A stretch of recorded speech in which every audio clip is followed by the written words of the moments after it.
Hello survivors and welcome to another Walking Dead Road to Survival video, and in this video we are going to be taking a first look at Gold Mythic Shamrock Sandra, who is going to be coming to the game as a St. Patrick's Day event character. More information on that event to follow, but visually we have not had a Sandra in the game before. I did talk about it in my teaser video a couple of days ago. If you want to go and check that out, you can. There are some other characters teased in that video that are very interesting, but Sandra was the brand new character, never seen before in the game, and I didn't see anyone else kind of contradict what I said there, so I think it's pretty accurate. If we look at the visuals on the right hand side, there's a bit of purple going on with the pants, but also lots of green, as you would expect with the St. Patrick's Day character, and there's the clovers and stuff like that. Like I say, not seen this character in the game before. On the left hand side, you see the art in a bit more detail with the animation as well, kind of like playing golf effectively with walker heads. Very interesting. Now you can see there's no attached weapon, but there is a weapon on the left hand side. This could potentially be the weapon in the event itself. It could potentially be in a battle pass. It could be in a league store. We'll have to wait and see. Now if we check out the stats on Sandra, who I'm just going to call Sandra because her name's a little bit of a tongue twister. She has got 10,533 attack, 39,498 defense, and 37,743 HP. She is going to be a strong character. She's going to be off the tank role, Gold Mythic of course, and she's going to be joining the Savior's Allegiance. Now the first thing we're going to check out is going to be the Adrenaline Rush, and it is called Unfortunate Defense. It has got a recharge rate of 55 AP, so kind of standard for a defense team character. 3 other teammates get a Guardian Shield with equal odds. Either deal 15% of this fighter's defense as damage to a line of enemies, or 25% of this fighter's defense as damage to a single enemy instead. So the first part is, obviously, it's quite nice. Guardian Shields are, generally speaking, quite annoying to deal with. The only way to get rid of them is to actually destroy them. You generally can't do much about them. So if this does pop, it does generally increase the survivability of the teammates of Sandra. It will always go to her teammates, not her as well. So making her a little bit more of a viable option to attack, which gives her a benefit when it comes to a specialist skill, where she can build up defense for the next part of her Adrenaline Rush, which is dealing defense-based damage. 15% of her defense to a line, or 25% to a single target, basically of her defense rating. This includes defense buffs, so if she's got a big defense buff, this is going to be doing big damage. Her defense rating is decent off base, so you should be able to get that up nice and high. There are not too many defense leaders out there. A lot of their defense leaders are HP based leaders, so like giving HP rather than defense. So you're going to have to stack up defense on her weapon and her combat mods, and hope that maybe she's had a proc or 2 on her specialist skill to do significant amount of damage with this. Okay, so for these tests, I am going to be using Shamrock Sandra on attack. And like I said, there aren't too many characters out there that are leaders that give defense rating as their buff. But we have got Ezekiel here who has given defense rating. We also have a weapon in her hands that gives defense. So she's got around about 80k defense. You can work it out based on the hit. We'll hit this line. It probably won't do much against these defense team characters as it stands, but we'll see. We're going to do a hit, and it will do 18k to a line. Now that's 15% of her defense. She hasn't had any procs from her specialist skill. Against an attack team, that would obviously be more problematic. Against a defense team, not so much. They've got a little bit more HP, even though these characters are not tiered up when it comes to mods and stuff. I generally use these defense teams, by the way, as you can see, there's no buffs. So people can see kind of what's happened, how it's happened, so on and so forth. Some people get confused why I'm not using like the most meta-relevant defense teams, because you wouldn't really see what the character just did when I actually did the attack, so on and so forth. But I thought that was pretty obvious, but maybe it's not. Now, as you saw, we did see some Guardian Shields pop up on the defense team there, and that's going to have a decent combo with someone like Ezekiel, because Ezekiel does Guardian Shields on his signature move, Shamrock Sandra does Guardian Shields on her rush, so they could actually have a decent team up, especially as he's giving defense as well. The awakened version of Ezekiel isn't too bad either when it comes to being a defense leader. Now, when it comes to the damage, obviously, if you mod this character out, this character was unmodded on the attacks I did, she's going to have a bit more defense. If she does have any procs on her specialist skill, she's going to have a lot more defense. And obviously, she's in a team in that particular team with Ezekiel again, who has a massive defense buff. So definitely the synergy between those two characters actually could be really good. If we look at the upgrades though, at grade 3, it gets an AP cost reduction to 55. So initially it's going to probably be around 66, but that's one copy, not too much of a problem. At grade 5, it gets an upgrade where 3 other teammates get a Guardian Shield. That is actually one of the nicer parts of this upgrade. The Guardian Shields increase survivability. It is on the Adrenaline Rush, so it will take a little bit of time to actually occur. But she is a 55 AP cost character, and I will say she has got some taunt in her kit, as I did kind of tease out with the teaser video. So she can potentially be gaining AP a little bit quicker than most characters would on defense teams. On Limit Break 2, you can see it's going to get a 5% damage boost and a 10% damage boost. I'm assuming the 5% damage boost is going to be to the line of enemies. So initially it's going to be 10% of the character's defense boosted up to 15% of the character's defense. And then it'll be a 10% boost to the single target. So initially it'll be a 15% single target hit when it comes to the amount of defense rating that Sandra has, up to 25% of Sandra's defense rating as damage instead. Now, it's a good thing that these both are the same stat, and it does work well with what we can see of the rest of the kit so far. When it comes to the specialist skill, she's going to get boost from the specialist skill, and then obviously boost the amount of damage output that she's going to do here. Now, you can just make her tanky regardless and see this is a little bit of a bonus. It is going to be a bit random because if characters have Guardian Shields, bonus HP, Halo, all that stuff on attack teams, it isn't really going to be that big a deal.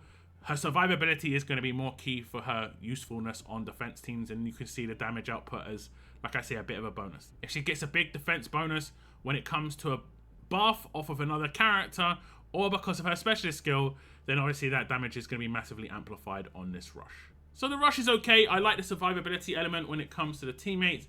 The damage output being 50-50. I know some people don't like this when it comes to just 2 different variants. When it's on a defense team, it doesn't matter too much. It can be actually more problematic to attack a character like this because you don't necessarily know what they're about to do. Whereas on an attack team, you generally would want something that's going to happen the same way every single time. You don't want RNG. Whereas on facing defense teams with RNG, it can actually be more difficult. So like I say, the Adrenaline Rush is not too bad. Now we move on to the signature move, and it is called Lucky Charm, and it has got an initial cooldown of turn 1, cooldown of 0 turns. This is going to be quite important. Number of uses unlimited. With equal odds, either taunt 2 random enemies for 1 turn, or all other teammates get focused for 1 turn. This fighter gets elusive for 3 turns, deal 1 damage to self. Now, this is actually a really nice signature move. It has a really good cooldown, so she's going to be popping this off every single turn. And if you know how it works, basically, you know how it works. With the first part of equal odds, it means 50-50 chance that she'll either taunt 2 random enemies for 1 turn, which is nice. She'll get attacked twice, proc her specialist skill twice when the enemy have their turn. She'll gain 5 AP minimum per attack, plus extra AP based on how much damage they do and how much health they take of this character. So she could potentially get a 2nd turn natural rush. It's not likely because she would be on 45 and she would have to gain 10 AP's worth of HP damage. But if she had AP on defense or any other thing like that, she could potentially get a 2nd turn natural rush. We'll have to wait and see if someone manages to build that sort of thing out. Now, the other option being focus for all teammates 1 turn is actually really nice too. This basically means that things like Confuse and Taunt will not work necessarily against those characters for their next turn. So it'll actually be pretty decent. I will say it would have been nicer if the focus lasted for 2 turns rather than the 1 turn. Just because of how it works when it comes to when it will wear off, at the beginning of the next turn, so on and so forth. This fighter getting elusive is nice. It means that when she does get attacked by those taunted attacks or any attacks, she will not give away any AP. You will not get any AP off of basic attacks, which is nice and beneficial. Now, the 1 damage to self is the guarantee that you're always going to proc her specialist skill once every turn. Basically improving her own defense every single turn with her signature move here. Like I say, I think this signature move is actually pretty good and should synergize well with her specialist skill and also setting up her Adrenaline Rush to do more damage based on her defense rating.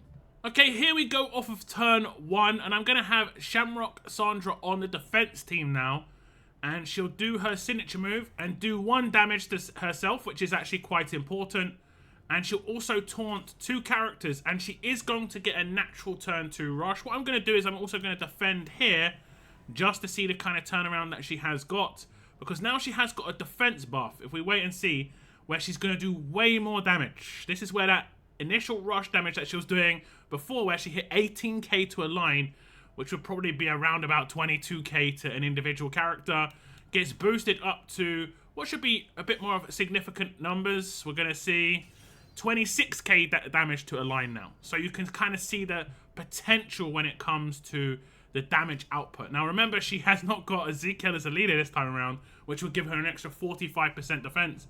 But now she's up to a 400% defense rating, and it's just going to keep scaling up. Now she should do her signature move again. Like if I just do some attacks, she should do the signature move again. Let's see. She is going to do the signature move again. This time around, she gives focus to her entire team and then procs her specialist skill again. I think this is actually not too bad at all. It is random. Again, like I said, random stuff on defense teams can be a little bit more problematic to deal with.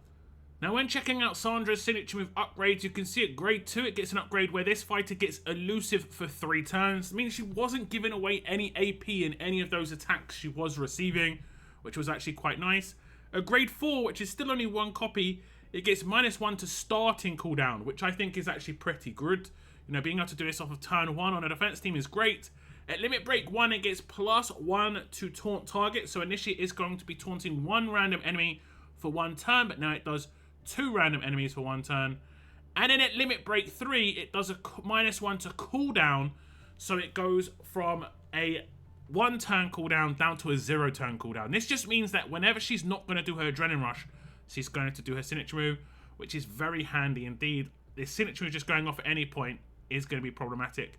No matter what, pretty much, for an attack team. It means parts of your control may not work, or you're going to be taunted, which is, like I say, going to be problematic. So she's going to be getting some AP as well, as you saw. Natural turn 2 rush. The turnaround on that is actually pretty nice. You can build her a very nice weapon that potentially could boost certain aspects of her kit. I wouldn't necessarily say things like absolute defense or anything like that would be good, because you kind of want her to take a little bit of damage, but she can have, you know, a pretty decent weapon to reduce incoming damage. I'm thinking about like reducing crit damage or actually improving her defense based on her HP or the enemy's HP could be pretty nice on Sandra here. She has not got an attached weapon, so lots to think about there. But the signature move here I think is actually pretty good. No matter which one happens, generally speaking, it's going to be good on the 50-50. And the guarantees of elusive every single time this goes off, plus dealing 1's damage to self, which is going to improve her own personal survivability because she gives herself a defense buff, is going to be very nice indeed. So yeah, nice signature move. Sets up her rush as well quite quickly. You saw the big defense buff she had on that adrenaline rush. Now, she did not have a defense leader that gave defense rating. This is the biggest issue. You have to have her in a team that has a defense leader with defense rating. Otherwise, you're going to not do any damage at all pretty much with that adrenaline rush. Now, checking out Sandra's mythic abilities, these are her passive skills. She has got strength, of course, because she is of the tank role, where she gets 40% critical hit resistance. Bloody odds is the next one to come in. When being attacked by an enemy with taunt, with equal odds, either reflect 50% of the damage dealt or apply 25% of this fighter's defense as bleed damage for 2 turns to the attacker. So basically, this is just going to increase her damage output potential. The next passive is the one I did show on her teaser, and it's at the start of each turn, 100% chance to taunt an enemy for 1 turn, plus 1 duration if this fighter has a negative status effect. What this should almost guarantee is, unless obviously we do get some resist, she should get 2 procs on her specialist skill every single turn. From her own signature move and from this taunt on the passive, and she can potentially get more taunts based on the fact that she has got her signature move that can do it as well. Now, because of the order of operations, she should never be able to taunt the characters multiple times. So for instance, if she taunts someone with her passive here and it's only for 1 turn, she shouldn't taunt those characters for 1 turn again when she does her signature move. And if she taunts someone here on her passive for 2 turns instead because she has a negative status effect, she also shouldn't taunt those characters for 1 turn because she's already taunting them for more than what she's trying to apply. So theoretically, off of her turn 1, your turn 2, she could have 3 of your characters taunted, And that's why she's potentially getting that adrenaline rush naturally on her turn 2, where she's going to deal pretty significant amount of damage there. Now the next passive is called Chanced Recovery. At the start of each turn, 100% chance with equal odds that either this fighter or 2 other teammates recover from all debilitating status effects. Now this is actually really powerful, not just for herself, but for anyone that's in a team with Sandra, because she can potentially be doing full debilitating cleanses on 2 teammates every single turn. Now obviously it's 50-50 whether she's going to do it on herself or her teammates, but you'd think if her teammates were the only ones that had debilitating, she can't really do anything to cleanse herself, but it still potentially could proc a cleanse on herself even though she doesn't have any debilitating. But that is very, very powerful indeed. This does mean even if you just try and lock her up for the rest of the fight, she can just fully cleanse at any point. This is going to make things like confused to the end of the battle, stunned to the end of the battle, you know, like the ones that last the entire fight, she can cleanse those. They're not going to be as big a problem. Very nice for some potential synergy setups on defense teams, regardless if you want to take advantage of her defense rating doing more damage. She can just be in a team where you want her to be doing cleanses and not really doing much damage, and that could be quite nice indeed. Especially when she's got the added control on top with Enthrall and her signature move. That is actually not too bad a combo whichever way you look at it. Okay, now we are on the attack team, and you can see that Sandra is on defense. Now the teammates and Sandra are all stunned. So Sandra's going to do one of 2 things. She's either going to self-cleanse and do her signature move, or you're going to see her 2 teammates who are stunned going to get cleansed of the debilitating status effects, which is stun, and they are going to take their turn instead. So I hit the defend action, and it looks like Sandra got cleansed. So what should happen is she should do her signature move. I'll get some taunts come in. Now we see that one of the 2 characters is still stunned, and she has a 50-50 chance to do a cleanse on that character or herself, but she hasn't got any debilitating right now, so I would assume it would just automatically go to the other character. She can potentially cleanse herself by the looks of things. I think she did just cleanse herself, even though she didn't have... Oh no, she didn't.